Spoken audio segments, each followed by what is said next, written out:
नमस्कार। दांडेली में पिछले कई सालों से युगादि के अवसर पर युगादि से जो नव संवत्सर नव वर्ष की शुरुआत होती है, इस अवसर पर एक महा हिंदू सभा का आयोजन किया जाता है। विशेष तौर पर सनातन धर्म से संबंधित ज्ञानी विद्वान पुरुषों को या महिलाओं को, विशेष तौर पर प्रवक्ताओं को बुलाया जाता है ताकि इस सनातन धर्म के प्रति लोग जागरूक हो। आज भी यह हिंदू महासभा दांडेली में हुई और हिंदू जागरण वेदिके के श्रीकांत शेट्टी जी मुख्य केंद्र बिंदु थे। इस वक्त वह मेरे साथ है। जय श्री राम। जय श्री राम जी। बहुत बहुत स्वागत है सर आपका हमारे चैनल पे। आज विशेष तौर पर दांडेली के इस पवित्र प्रांगण में सारे दांडेली निवासियों की तरफ से मैं आपका हार्दिक आभार व्यक्त करता हूं कि आप दांडेली पधारे। आपका भी धन्यवाद जी। सर आपसे मैं ये जानना चाहता हूं मान्यवर, हिंदू होना, हिंदूवादी होना और हिंदुत्व तीनों की व्याख्या क्या है? इसको किस दृष्टिकोण से आप देखेंगे सर? सबसे पहले आप सब लोग हिंदू धर्म ऐसा शब्द उपयोग करते हैं। हाँ, मैं इसे नहीं मानता हूं, क्योंकि सत्य सनातन वैदिक आर्य धर्म, आर्य संस्कृति और हिंदू जो है, हिंदू राष्ट्र है।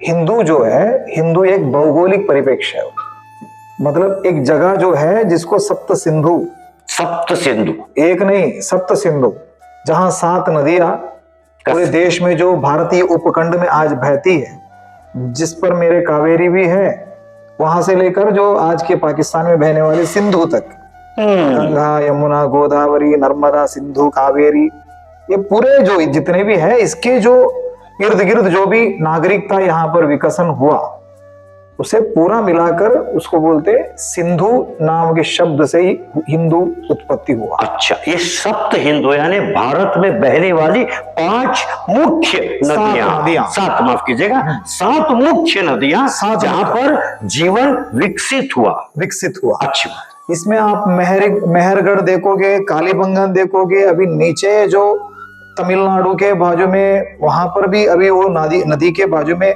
बहुत सारे नागरिकता का उत्खनन चल रहा है। पहले बोल रहे थे हड़प्पा मोहनजोदड़ो 3000 साल पहला है, 6000 हो गया। अभी नीचे तमिलनाडु के बाजू में जो चल रहा है, वो बोल रहे कि 30,000 साल पहले यहाँ पर ये नागरिकता था। 30,000 साल पहले जो ईंट पत्थर से वहां बना हुआ नगरों की अवशेष अभी मिल रहा है। इसके मतलब है कि आप जो मेसोपोटामियन हो या इजिप्टियंस हो, माया, इंका, इन सबसे प्राचीन एक नागरिकता यहाँ पर बसा हुआ था, जिसे सिंधु नागरिकता बोलेंगे। अच्छा, तो सिंधु नागरिकता है। इसमें आर्य द्राविड़ का जो उसके बाद ब्रिटिशों ने जो हमें तोड़ने के लिए जो बनाए, उसमें वो बोल रहे थे कि दक्षिण में जो लोग रहते थे वो द्राविड़ है, और उत्तर में जो आर्य लोग है वो आए थे यहाँ ईरान, इराक के पर्शिया, वहां से आए थे। ये जो बोल रहे हैं इसमें कोई मतलब ही नहीं है, क्योंकि इसको झूठ कहने के लिए हमारे पास अगर कोई हमारे साथ चर्चा के लिए बैठेंगे तो हम बता सकते हैं, यहाँ पर एक ही संस्कृति था, वो था हिंदू संस्कृति। एक ही संस्कृति था, हिंदू संस्कृति। मैं आपको कहता हूं कि कुछ लोग बोल रहे थे कि ये शब्द जो है ये पर्शियन लोगों ने पहले उपयोग किए, कि उनको सिंधु उनके उच्चारण में नहीं आता था। अच्छा। तो इसलिए वो लोग हिंदू बोलते थे। जैसा वो लोग सप्त को हाँ बोलते, अच्छा, सप्ताह को हफ्ता बोलते थे, इसलिए वो लोग सिंधु को हिंदू बोले। मैं पूछता हूं, अरे भाई पर्शिया में ही शाह है, पर्शिया शब्द में ही शाह है, तो परहिया क्यों नहीं होगा? परहिया क्यों नहीं है? तो मैं ये कहता हूं कि ये शब्द जो है सिंधु, हिंदू शब्द जो है, ये सबसे प्राचीन शब्द है। इसके उल्लेख आपको मिलेगा हमारे दक्षिण में 1336 में एक यहाँ पर राजा हुआ करते थे, बुक्क भूपति, जो विजयनगर साम्राज्य को एक्सपांड करने में बहुत बड़े भूमिका निभाए थे, जो 260 राजाओं को उस यूनियन में मिलाए थे। अच्छा, एकत्रित किए और जो उनकी छत्र छाया में ही पूरा दक्षिण भारत का संस्कृति आज बचा हुआ था और बचा हुआ है। तो उसको एक टाइटल था हिंदू राय सुरत प्राणा। ये मैं 13th सेंचुरी का बात कर रहा हूं, तब से हिंदू शब्द है। तो हिंदू जो है वो शब्द कोई पर्शिया वाले ने दिया हुआ शब्द नहीं है। इसके बारे में हिंदुत्व क्या होता है इसके बारे में सावरकर जी ने बहुत अच्छा व्याख्या की। असेतु सिंधु पर्यंत यस्य भारत भूमिका मातृभू पितृभू पुण्यभूश्चैव। जो लोग इस भारत को अपने मातृभूमि मानेंगे और पितृभूमि मानेंगे, बाबर को अपना बाप नहीं मानना चाहिए। हाँ। यहाँ ये इस देश में जो लोग राम कृष्ण जो भी हमारे संस्कृति के जो है उनको ही अपना आदर्श मानना चाहिए। ये तो सही है बिल्कुल। हाँ, उसके बाद अपने पुण्य भूमि भी यही होनी चाहिए। वो मक्का मदीना या वेटिकन सिटी या जेरूसलम नहीं होनी चाहिए। जो लोग यहाँ के पुण्य भूमि को ही अपने पुण्य भूमि मानेंगे वो लोग हिंदू है। वो चाहे मुसलमान हो, क्रिश्चियन हो, जो कोई भी हो, वो सब भी हिंदू है, ये हमारा मानना है। हो, ये सप्त हिंदू, सप्त सिंधु से हिंदू, हिंदू की इस पवित्र भूमि में जो इस पवित्र जगह को अपना सब कुछ माने वह हिंदू, वही हिंदू है। जात से नहीं, जात से नहीं है, कोई पात से नहीं, नहीं। जो इस जमीन को अपना सब कुछ माने। और आप आज के जो मुसलमान हो, क्रिश्चियन हो, जिसके भी डीएनए उठाकर देखोगे तो उनकी 5, 7, 8 पीढ़ी पहले वो लोग सब यहीं के थे। ये दाढ़ी लाल कर लेने से आपने उनकी पहचान नहीं छुप जाएगा। ये कोई अरब नहीं बनेंगे नहीं अरब। आपका मानना है नाम के सामने कुरैशी, सैयद, अशरफी जोड़ने से ये कोई अरब नहीं बन जाएंगे। ये लोग अपने धार्मिक मान्यताओं को माने, हमारा कोई ये नहीं है, लेकिन अपनी जो नागरिकता है, अपनी जो पहचान, जो जिस सिविलाइजेशन से वो लोग बिलोंग करते हैं उसको तो वो लोग को भूलना नहीं चाहिए। वो हिंदू सिविलाइजेशन से ही बिलोंग करते हैं, इसको मानना चाहिए। सही। और एक विशेष बात पूछना था सर आपको, क्या आज का युवा जनरेशन, जो युवा पीढ़ी है, वो अपनी संस्कृति से भटक रहा है? हाँ, भटक रहा है। अभी इसकी जवाब मैं हाँ में भी दे सकता हूँ, ना में भी दे सकता हूँ। एक बात मैं आपको अभी बता दूं कि आज जनजी एक शब्द का उपयोग किया जा रहा है। जनजी मतलब आज की जो नागरिक, जो आज के पीढ़ी है, जो 30-35 साल है, जो 2000 के बाद की जो, उनको बोला जाता है जनजी। जनजी। आपको पता है 200 साल के बाद एक देवव्रत महेश रेखे नाम का एक लड़के ने पूरे कृष्ण यजुर्वेद को दंड क्रम में पारायण किया। 200 साल के बाद काशी में हुआ। आज के युवा भटक रहा है तो ये कैसे हो सकता है? दंड क्रम में पारायण, वेद का पारायण 200 साल में कोई नहीं किया। नारायण शास्त्री जी ने किए थे, उसके बाद आज की पीढ़ी के एक लड़का कर रहा है। अभी किया, उसने करके दिखाया। यूपी के सीएम हो, सब लोग उसकी बधाई दिए, सब लोग लेके आके उसके सम्मान किए, वो हो रहा है। मैं मैथिली ठाकुर को देखता हूँ, वो एक इतनी 23 साल की एक लड़की आज अपने संगीत के माध्यम से, उसकी भजन के माध्यम से वो राजनीति में आई। आज मैं देखता हूं मेरे सामने ऐसे बहुत सारे युवा है और अपने आप को सनातनी गर्व से कह रहे हैं, हम लोग सनातनी। और आज के बच्चों में एक उनकी जो पीछे की जो जनरेशन है उनसे ज्यादा धर्म के बारे में उनको नॉलेज है। वजह यह है कि ये मोबाइल है ना, सोशल मीडिया। क्योंकि आपके अंदर, आपके समाज में कोई धर्म शिक्षा को देने का कोई व्यवस्था नहीं है, परंपरा से नहीं है। जो माँ जो कर रही है उसे देखकर बेटी सीख रही थी और वो अपनी बेटी को सिखा रही थी। ये सिर्फ हुआ था घर की जो पूजा पाठ हो, इतने व्रत अनुष्ठान, इतने के लिए सीमित था। लेकिन जो डीपली नॉलेज जो था, हमारे परंपरा क्या है, हमारे संस्कृति क्या है, हमारे वेद क्या होता है, पुराण क्या होता है, इसकी मान्यताएं क्या है, इसकी साइंटिफिक रीजन क्या है, इसको बताने का क्षमता हमारे पुरखों में भी नहीं था, प्राचीनों में भी नहीं था, तो हमारे घर में भी नहीं था। लेकिन आज ये जो सोशल मीडिया है ना, ये सब कुछ बता रहा है। आज सोशल मीडिया के माध्यम से आप देखोगे तो जितने कंटेंट्स बन रहा है ये हमारे संस्कृति के ऊपर ही बन रहा है, हमारे धार्मिक मान्यताओं के ऊपर बन रहा है। तो आप देखोगे कि अभी मेरा बहुत सारे मित्र है, जैसे कि हाइपर क्वेस्ट, उसके चैनल पे जाओगे तो 5-6 लाख व्यू होता है एक एक वीडियो। क्या नाम बताया आपने? एक हाइपर क्वेस्ट बोल के एक चैनल है। अच्छा। तो ऐसे बहुत सारे हैं, जैसे कि सुधांशु त्रिवेदी जी प्रतिदिन उनका उनका धन्य है। हाँ, ऐसे बहुत सारे, मीनाक्षी शेरावत जी है, और मेरा और एक मित्र है प्रफुल्ल गर्ग। ऐसे बहुत सारे लोग हैं जिनको मैं फॉलो करता हूँ। ये लोग इतने अच्छे अच्छे नॉलेज दे रहे हैं अपने धर्म के बारे में, हमारे संस्कृति के बारे में। आपने तभी बोले एक नाम बताया जिनका, राजवीर सर। राजवीर सर वो हो गए, और अपने यहाँ पर एक आशीष आशीष भारद्वाज, हाँ ऐसा कुछ नाम है उनका, वो सही। है। ये लोग सब लोग हमारे परंपरा के बारे में गर्व महसूस करवा रहे हैं बच्चों को, लोगों को बता रहे हैं सोशल मीडिया के द्वारा, सोशल मीडिया के द्वारा बता रहे हैं। सोशल मीडिया इतना तेजी से बढ़ रहा है। अभी आप यहाँ पर यहाँ पर एक तंबू लगा के एक प्रोग्राम लगा दो, कितना लोग आएंगे? 200 लोग आएंगे, 300 लोग आएंगे। हाँ। लेकिन यहाँ पर एक स्पीच को 30 लाख लोग, एक मिलियन लोग व्यू कर रहे हैं, लोग देख रहे हैं। इतने मतलब इंफॉर्मेशन का क्रांति तो बहुत बड़ी तरह से हुआ है, और हर जगह पर हुआ है। और ये जोन जो आप बोल रहे हैं कि संस्कृति और धर्म के विचार बोल रहे हैं, इन सब चीजों पर भी ये हुआ है। अब अगर आप सोशल मीडिया पे जाकर भी हमारे बच्चे जो कमेंट्स डालते हैं, तो उनकी जो मैच्योरिटी देखा जाएगा, तो हम लोग को पता चलता है कि ये सोशल मीडिया बहुत कुछ किया। एक परिवर्तन नजर आ रहा है। अच्छा परिवर्तन नजर आ रहा है। लेकिन हमारे यहाँ पर एक आपने ऑब्जर्व किए होंगे कि एक एकता का जो बात होता है कि ऑन फील्ड में काम करना, मतलब मैदान पे उतर कर काम करने की जो जरूरत है, ये हमारे समाज में थोड़ा कम दिखाई दे रहा है।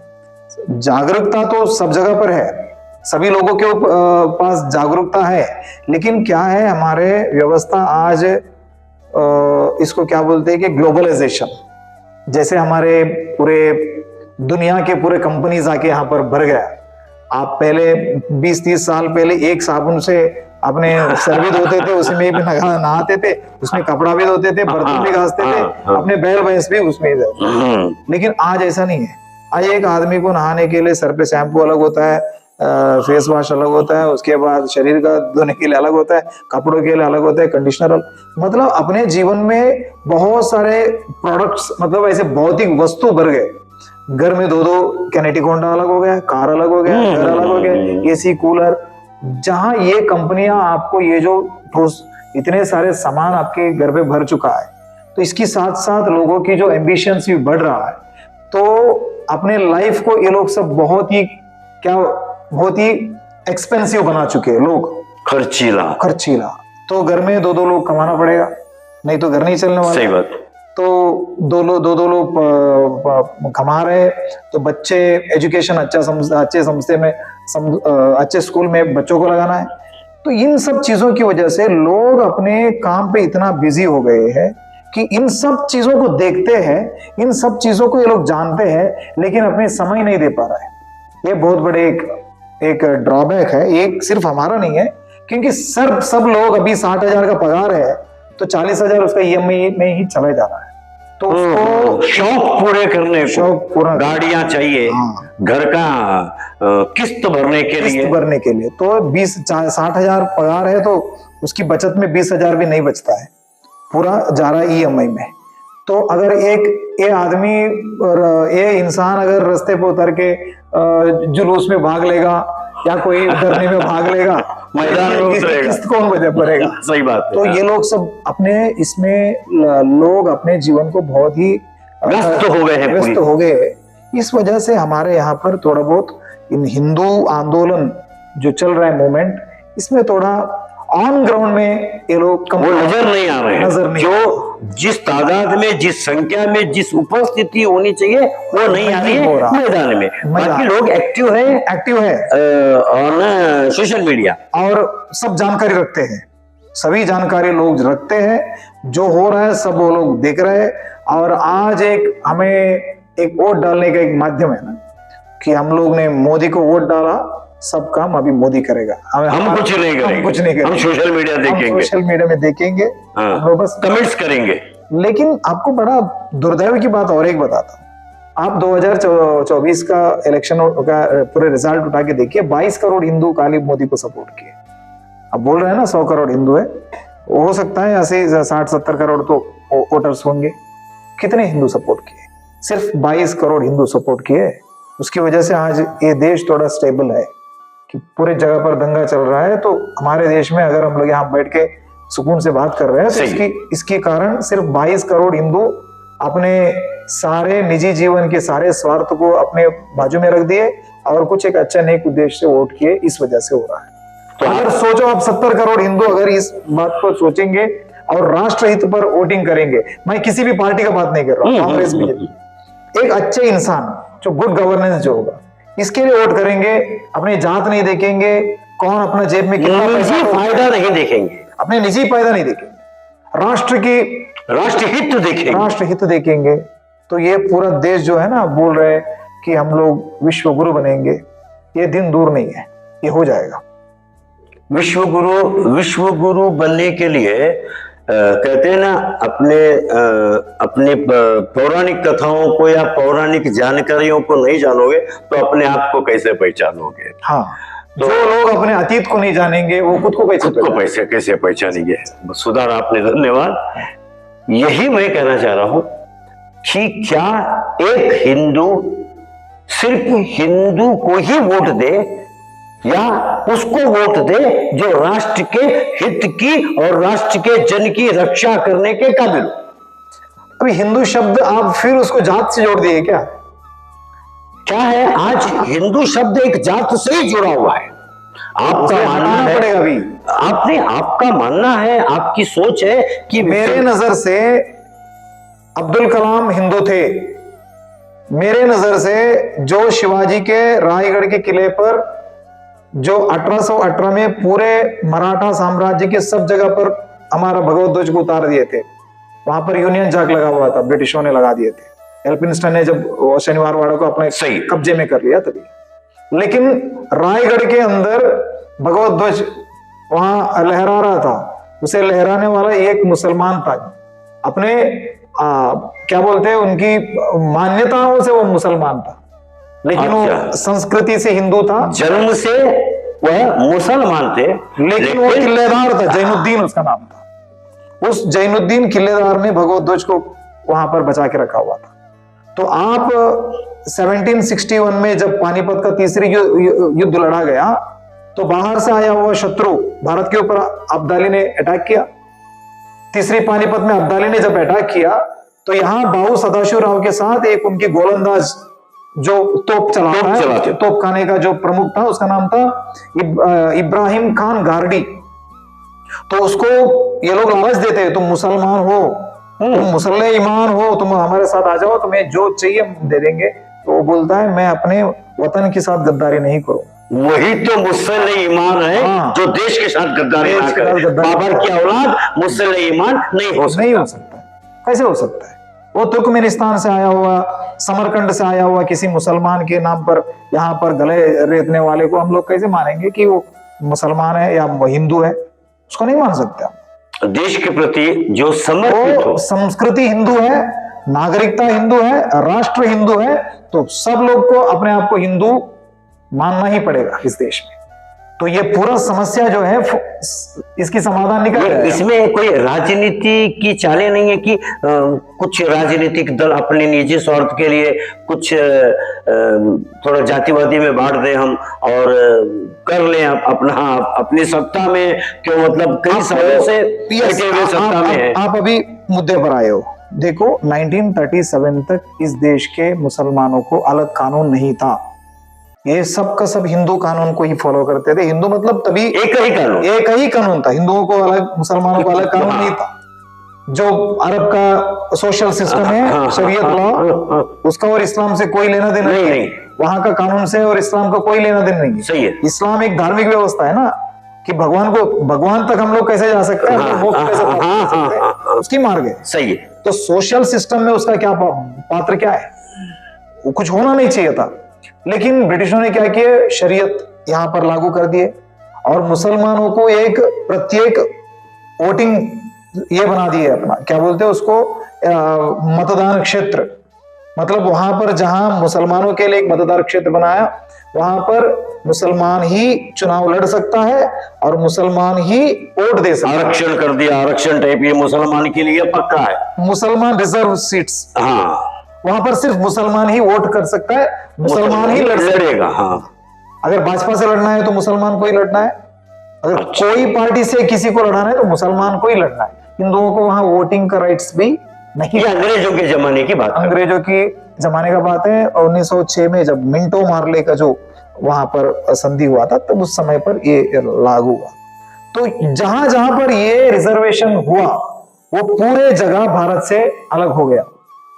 आपको बड़ा विचित्र लगेगा, अभी जो सिंध हो, बांग्लादेश, बंगाल हो और पंजाब को जो तोड़कर जो बलूची और ये जो बलूचिस्तान हो गया और अपना नॉर्दर्न फ्रंटियर जो है, वायुव्य प्रांत, ये पूरे जगह वहां पर रिजर्व कर दिया था मुसलमानों को। तो देश को तोड़ने की जो काम है वो 46 में नहीं हुआ था, ये हुआ तो 1906 से ये शुरू, इसकी शुरुआत हो गई थी। यानी इसकी भारत को तोड़ने की नींव 1906 में रखा गया। किसको तो आप अभी प्रश्न किए ना कि राजनीति है क्या इसमें, तोड़ने के लिए किसी ने जात जात को बांटने के लिए किए क्या?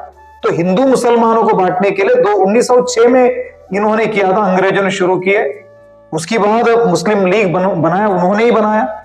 जो कलकत्ता का जो ढाका का नवाब सलीमुल्लाह हो सकता है वो, या प्रिंस आगा खान, इन सब लोगों के नेतृत्व में किया गया।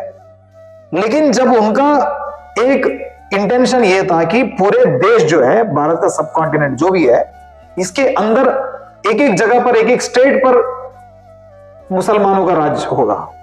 जैसा कि पहले एक एक स्टेट पे होगा, हाँ, स्पेशली एक एक स्टेट पे यही राज करेगा। और यही तो रणनीति अंग्रेजों की थी कि फूट डालो, हाँ, राज करो। और उन्होंने अभी देखो, हम लोग अभी मद्रास में हैं, ये वो तभी इसको मद्रास प्रेसिडेंसी बोलते थे। तो मद्रास प्रेसिडेंसी के अंदर 28 सीट्स था मुसलमानों के लिए रिजर्व, 28 सीट्स था। और जब देश की स्वतंत्रता हो रहा था तो कांग्रेस लोगों को आश्वासन दिया, हम लोग किसी भी हद में देश तोड़ने नहीं देंगे, हम लोग अखंड भारत के पक्ष में हैं। तो पूरा हिंदू समाज उनके साथ खड़ा है।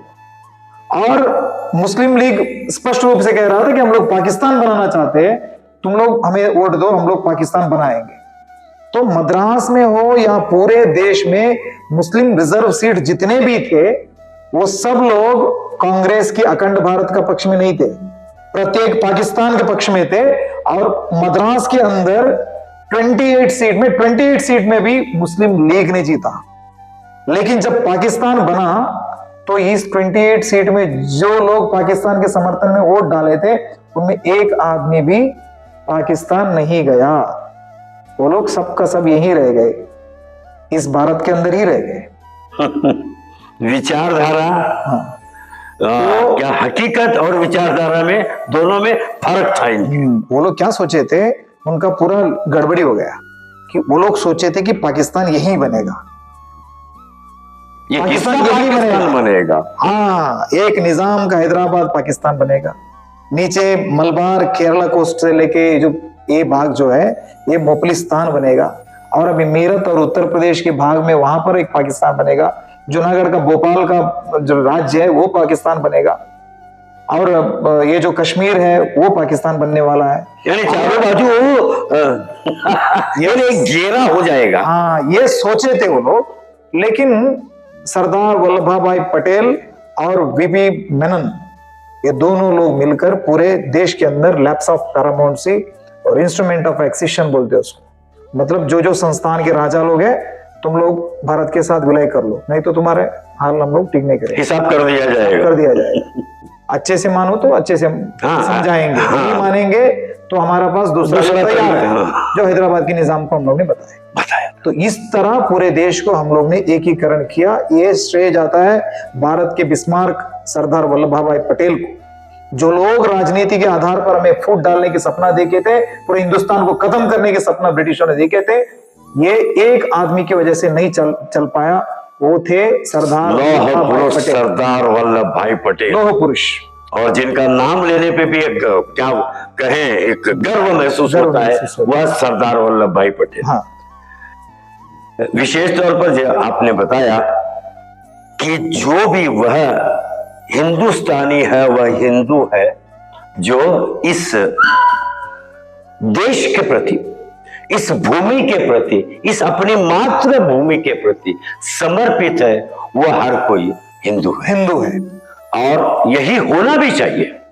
जहां जहां पर भी पूरे विश्व में कई जगहों पर इंग्लैंड, ब्रिटेन ने राज किया, और जहां पर भी उन्होंने राज किया वह देश को तोड़कर ही निकले ताकि वो आपस में लड़ते रहे। हाँ, साइप्रस को तोड़े, इसराइल अभी फिलिस्तीन का वो झगड़ा वही लोग उन्होंने उन्हीं का लगाया हुआ है। हाँ, लगा के। और फिनलैंड आज तक चल रहा है, देखो आज तक चल रहा है। फिनलैंड और इसका भी उन्होंने साइप्रस को तोड़े थे, तोड़ा हुआ है। तो विशेष तौर पर अगर सही बात है, भारतीय संस्कृति को अगर हम नहीं पहचानेंगे, हमारे देश की उन्नति के लिए हम सहभागी नहीं हो सकते। किसी और देश में हो रही बेवजह की डिस्प्यूट्स, झगड़े, युद्ध के अंदर हम न जाकर, उसमें न जाकर हम अपने देश के प्रति। तो आपको मैं वही बोल रहा हूं, देखिए सावरकर जी बोले थे कि पुण्यभूश्चैव। अभी ईरान के लिए यहाँ के मुसलमान क्यों सपोर्ट कर रहे हैं? वो लोग कह रहे हैं कि खोमेनी हमारा धार्मिक गुरु है।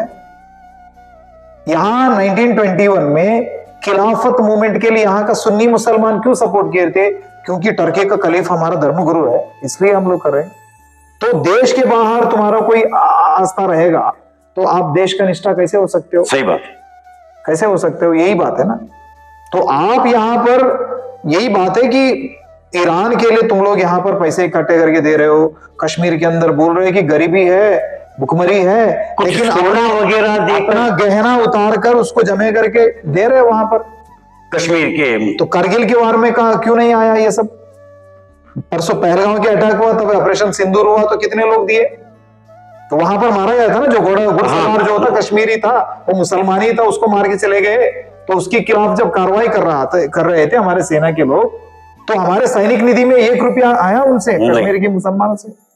तो यहाँ क्यों आ रहा है? तो यही तो बात है ना, इसको जानने की जरूरत है, हमें जानने की जरूरत है। विशेष तौर पर हमें आप समय दिए और कई ऐसी बातों से अवगत कराया जो हमें जीवन में बहुत गौर से सुननी होगी और समझनी होगी। इन्होंने एक बात बताई कि हम फील्ड में, मैदान में कम उतरते, हमें अपने जीवन को भी उसी तरह जीना चाहिए ताकि हमारे आगे भी हम अपनी इतना व्यस्त ना कर ले कि हमारे आने वाली पीढ़ियां गुलामी की जिंदगी जिए। सही है। मैं विशेष तौर पर आपका बहुत बहुत धन्यवाद, आभार व्यक्त करता हूं कि अच्छी बातों से और एक अच्छे ज्ञान की बातों से हमें अवगत कराया, और उम्मीद करता हूं हमारे दर्शकगण इसको अन्यथा ना लेकर देश की जरूरत के हिसाब को समझते हुए इस पे गौर करेंगे। बहुत बहुत धन्यवाद। धन्यवाद।